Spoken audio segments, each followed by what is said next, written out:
Rodelizo Bigan na banda. Sa probinsya, siyempre, halata naman na probinsyano ako kasi sa Cagayan din ako talaga lumaki. Ang mga magulang ko di naman nakatapos ng pag-aaral kasi high school lang yung tatay ko, tapos nanay ko is elementary graduate lang. Sinasabi ng magulang ko nung pinapaaral kami, kasi medyo malaki na yung family namin kasi ako yung panganay, tapos 6 pa kami. So, I'm the eldest in the family. Pinapaaral ako, malilit pa yung mga kapatid ko. Sabi sa akin ng mga magulang ko, anak, mag-aral ka mabuti para pagkatapos mo, ikaw yung pag-asa namin. So, syempre, college pa lang ako, nakatatak na sa akin na kailangan ako yung pag-asa nila. So, parang hindi pa ako nakakatapos sa pag-aaral, may responsibility na ako. So, kahit mahirap ang buhay namin noon, kinaya namin. Part-time ako kung saan-saan. Naranasan ko nga naging, nakikigapas sa bukid. Tapos, pag walang pasok, meron kaming tricycle naman na medyo luma-luma na. Pag ako naman nandun, kailangan kong ibiyahe yun para may allowance ako. Kulang ko, nagsipag din ako para makatapos na pag-aaral. Yun nga lang ang problema. Siyempre, mga magulang ko, kung ano yung meron sa amin na resources, yun yung kailangan alagaan namin. Yung lolo ko, magsasaka. Tatay ko, magsasaka. Sigurado, ako, magsasaka rin. Talaga is, matutunan ko yung mga ganon.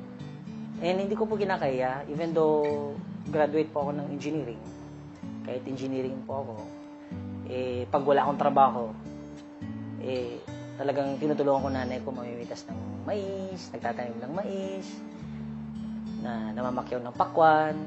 Talagang naranasan ko nagbenta ng mga pakwan, ng mais. And mahirap talaga. Nilalagyan ng mais. Ang ginagawa ko, nilalagyan ko ng mga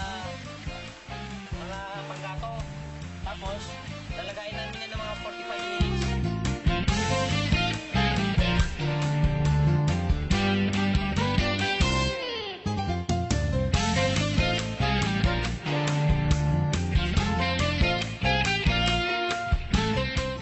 Ito yung sinasakyan ko dati.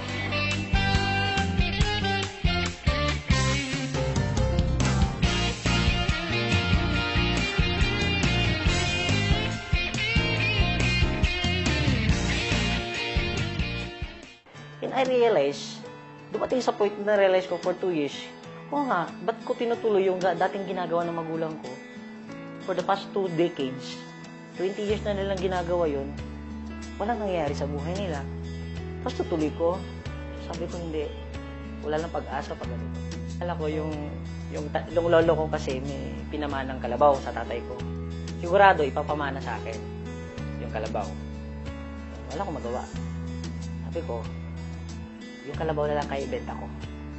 So, halos lahat ng mga alam kong pwedeng ibenta, ibinenta namin para makapag-start kami sa Aid Global. Naalala ko, sabi ko, dahil sa 789, hindi ako nag-join. Ngayon, dahil sa 790, kailangan mag-join ako. Instead na mamasaya ko sa bus para makapunta ng Ortigas, kasi galing ako to Cubao, nakikistay ako ng Cubao before sa uncle ko. Hindi ako nagre-rent, nakikistay. Wala akong pambayad. Akong pera eh. Diba? So, ang ginagawa ko, kailangan muna maglakad ako from Cubao to Ortigas. Malapit naman yun. Medyo sanay naman tayo, di ba? Hindi ko mapigilan eh. Pero alam mo bakit napayak ako? Napipray ako eh. Lord, kung ito yung opportunity na pwede makapagbago ng buhay namin, gawin mo to. Bigyan mo ako ng pagkakataon na gawin ko to. And alam mo yun, hindi ko makalimutan.